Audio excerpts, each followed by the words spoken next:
अब फिर से ये कहा जा रहा है कि एक नया बिल जो है वो लाया जा सकता है कि किस तरह से डिलिमिटेशन जो है उसको लेकर दोबारा से एक बिल लाया जा सकता है। तो क्या आपको लग रहा है कि एक के बाद एक ये जो मौजूदा सरकार है वो इस तरह के मुद्दों को लाती रहेगी जिसके सेंटर में मुसलमान होंगे, इलेक्शन दर इलेक्शन इसको इसी तरीके से और ज़्यादा बढ़ावा दिया जाएगा?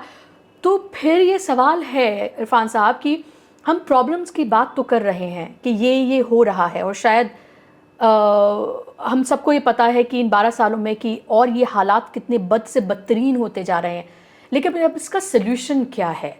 क्या किया जाना चाहिए एक सोसाइटी के तौर पर? और मैंने पिछले भी अपने एक गेस्ट से सवाल पूछा था और आपसे भी मैं सवाल के दो हिस्से हैं मेरे कि मुसलमानों को क्या करना चाहिए और हिंदूज़ क्या कर रहे हैं? वो हिंदूज़ जो इस राइट विंग आइडियोलॉजी में, इस सरकार में यकीन नहीं करते, जिन्होंने इसको नहीं चुना, वोट नहीं किया, वो क्या कर रहे हैं? ये जो इलीगल माइग्रेंट्स का डर बता रहे हैं वो बहुत बहुत बहुत एग्जैजरेटेड डर है।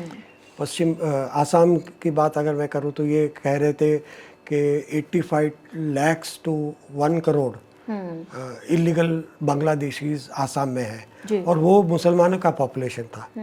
जब एनआरसी हुआ, एनआरसी में हिंदू मुस्लिम सबको कितनी परेशानी हुई, खास करके अनडॉक्यूमेंटेड जो थे, मजदूर तबके के लोग थे, भूमिहीन किसान थे जिनके पास डॉक्यूमेंट्स नहीं थे, वो कितने परेशान हुए। इसकी बात हम अब यहाँ नहीं करेंगे, लेकिन इतनी परेशानी के बाद इनका जो फिगर था वो एकदम गलत निकला। 19 लाख एनआरसी में इंक्लूड नहीं किए गए। अब वो 19 लाख भारत के नागरिक नहीं है, ये बात नहीं है। 19 लाख में से भी बहुत बड़ी संख्या हिंदू बंगालियों की है जो बांग्लादेश से आए थे और यहाँ रेफ्यूजी के तौर पर रह गए और पीढ़ी दर पीढ़ी यहाँ रह गए, जिनके लिए CAA कानून बना जी। तो 19 लाख ऐसा बता रहे थे कि 85 लाख इलीगल बांग्लादेशीज हैं, यानी जितने मुसलमान हैं वो सारे इलीगल बांग्लादेशी हैं। तो ये एकदम एग्जैजरेटेड फिगर है और ये 19 लाख में भी सारे यानी वो विदेशी हैं ऐसा नहीं कह सकते, उनके पास डॉक्यूमेंट्स नहीं है अपनी नागरिकता प्रूव करने के लिए। अभी पश्चिम बंगाल में अगर हम देखें कि ये होल्डिंग सेंटर्स बनाने वाले हैं, हर जिला में होल्डिंग सेंटर्स बनाने वाले हैं। अब तक उसमें 500 लोग, आप लाखों की बात कर रहे हैं और उसमें 500 आप लोग ये पकड़ नहीं पा रहे। Secondly, demography should not be concern of any government. Indian state should be religiously neutral. मुसलमानों की आबादी बढ़ रही है या हिंदुओं की आबादी बढ़ रही है या ईसाइयों की आबादी बढ़ रही है या तमिल की आबादी बढ़ रही है या कन्नड़ स्पीकिंग की आबादी बढ़ रही है, that should not be concern of any government. Amit Shah ये बोलते हैं कि डेमोग्राफी चेंज, उसका क्या मतलब है? डराना चाहते हैं वो, निरंतर डराना चाहते हैं कि ये आज बीजेपी 50 साल राज करेगी ना, तब भी बांग्लादेशियों का डर रहेगा ही, इलीगल माइग्रेंट्स का डर रहेगा ही। ये फिगर को एग्जैजरेट कर करके डरा कर वोट डलवाना चाहती है, डरा कर हिंसा करवाना चाहती है, और जब हिंसा होती है, कम्युनल हिंसा होती है, तब ये ऐसे कानून बना सकते हैं जो हिंदू राष्ट्र की तरफ ले जाएं, हिंदू राष्ट्र के ऑब्जेक्टिव्स की तरफ ले जाएं, अथॉरिटेरियन कानून बना, ये उनका ऑब्जेक्टिव है। अब हम लोगों ने क्या करना चाहिए? मुझे लगता है कि हमें ग्राउंड ज़ीरो से शुरुआत करनी पड़ेगी, समाज से शुरुआत करनी पड़ेगी। हमारे सारे रिलीजन्स में जो कंपैशन की भावना है, जो एथिकल मोरालिटी और एथिकल वैल्यूज़ हर रिलीजन में है, हम उस एथिकल वैल्यूज़ को स्ट्रेस करना पड़ेगा। तुकाराम का रिलीजन, संत रविदास का रिलीजन, कबीर का रिलीजन, ये समाज को जोड़ने वाला रिलीजन है, मर्म है उसमें, सबको एक आँखों से, एक समान दृष्टि से देखने वाला रिलीजन है और उसमें सबके लिए मर्म है, पूरे संसार के लिए। एक हिंदू रिलीजन में वसुधैव कुटुंबकम की वैल्यू रही है। हम इलीगल बांग्लादेशी को जब एक्सक्लूड करते हैं तो इलीगल तो वसुदेव कुटुंबकम की भावना कहाँ जाती है, तब कहाँ खो जाती है। गांधी जी, टैगोर, इनकी इंसानियत कभी नेशनल बाउंड्रीज पर नहीं रुकी, और इनकी जो वैल्यूज़ आती थी, इनके जो जज्बे, एटीट्यूड आते थे, वो रिलीजन से आते थे। हमें रिलीजन के एथिकल वैल्यूज़ को लेकर दोबारा रीइंफोर्स करना होगा।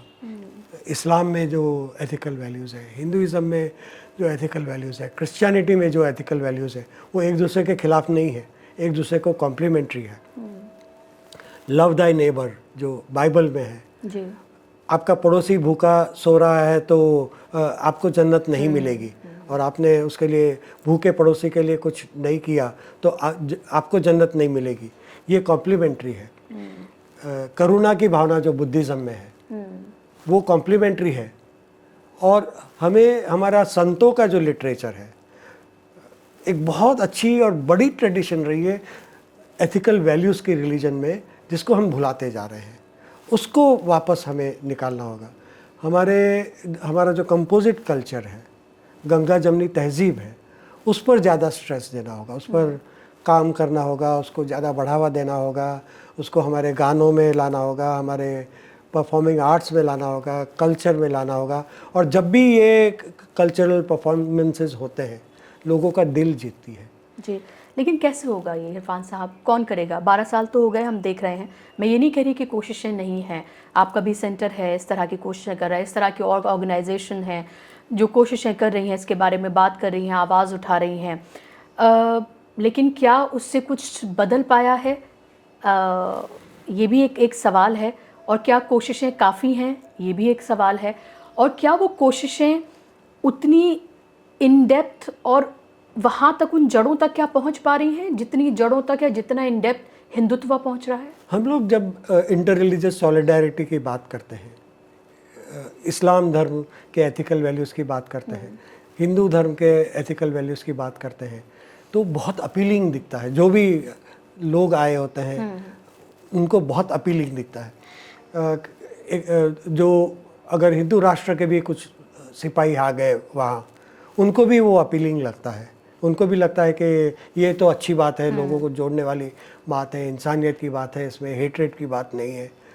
तो सवाल ये है कि हमारे पास उतने रिसोर्सेज नहीं है, हमारे पास वो प्लेटफॉर्म्स नहीं है कि हम बहुत वाइडली फैला सके।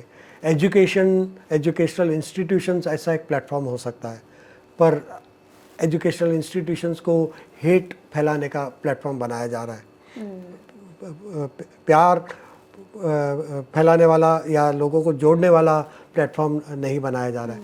तो ये जो आपकी मीडिया कर रही है, आपका चैनल कर रहा है, ऐसे बहुत सारे चैनल्स को बहुत ज़्यादा काम करना होगा। हम कैसे दूसरे लोगों तक पहुँचे और बाउंड्रीज क्रॉस करके हेट्रेड को, हमारे अंदर भी हेट्रेड है, मेरे अंदर भी हेट्रेड है, उस हेट्रेड को मैं निरंतर उस हेट्रेड से लड़ता जाता हूँ। कभी कभार किसी एक कास्ट के प्रति या हेट्रेड फैलाने वालों के प्रति हेट्रेड, इससे मुझे लड़ना पड़ता है। तो अगर हम सब मिलकर एक साझा कोशिश करें और इसको बहुत ज़्यादा फैलाएं, लिमिटेड सक्सेस हमें मिल रहा है, लेकिन बहुत लिमिटेड, नाकाफ़ी, बिल्कुल नाकाफ़ी। इससे कुछ ज़मीन पर बदल रहा है, बहुत कम बदल रहा है।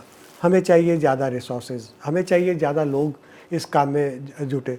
जब तक हम समाज के लेवल पर भाषा के टूल को इस्तेमाल करके अलग अलग रिलीजन को नहीं जोड़ेंगे, क्योंकि तमिल मुस्लिम्स है, तमिल हिंदू है, तमिल क्रिश्चियंस है, वो तमिल भाषा के नाम पर जोड़ते हैं। तो भाषा को जोड़ने का एक फैक्टर बना सकते हैं। वैसे ही कन्नड़, वैसे ही मराठी, वैसे ही गुजराती, आपको हर लैंग्वेज में मल्टीपल रिलीजन्स मिल जाएंगे। तो एक भाषा को हम कैसे जोड़ सकते हैं, रीजनल कल्चर पर को कैसे बढ़ावा दे सकते हैं, जिसके साथ हिंदू, मुस्लिम, क्रिश्चियंस, जैन सब आइडेंटिफाई करते हैं। रिलीजन में कैसे अलग अलग भाषा के लोगों को जोड़ सकते हैं, ताकि भाषा की नफ़रत को ख़त्म करने के लिए हम रिलीजन को एक टूल बनाए। हमें ऐसे कॉमन कल्चरल फैक्टर्स ढूंढ निकालना होगा जो समाज को जोड़ता है और उसको फैलाना पड़ेगा। और मेरे ख्याल से बहुत सारे एक्टर्स, बहुत सारे इंस्टीट्यूशंस इस काम में जुटेंगे। मुझे लगता है कि इस हेट्रेड की भी एक्सपायरी डेट है। कभी ना कभी भूख लगेगी, कभी ना कभी रियलिटी। बिल्कुल आप सही बोल रहे हैं कि इसकी एक एक्सपायरी डेट है। हमने हिटलर को भी देखा कि उसका अंत किस तरह से हुआ, और इसी तरह के तमाम तानाशाहों का हमने हश्र देखा है कि वो क्या हुआ है। नफ़रत बहुत तेज़ी से पनपती है, बढ़ती है, बहुत तेज़ी से फैलती है, बहुत नुकसान करके जाती है, लेकिन वो फलती फूलती भी बहुत है, लेकिन उसका अंत बहुत सुखदायी होता है, ये तो हमने कहीं नहीं देखा है।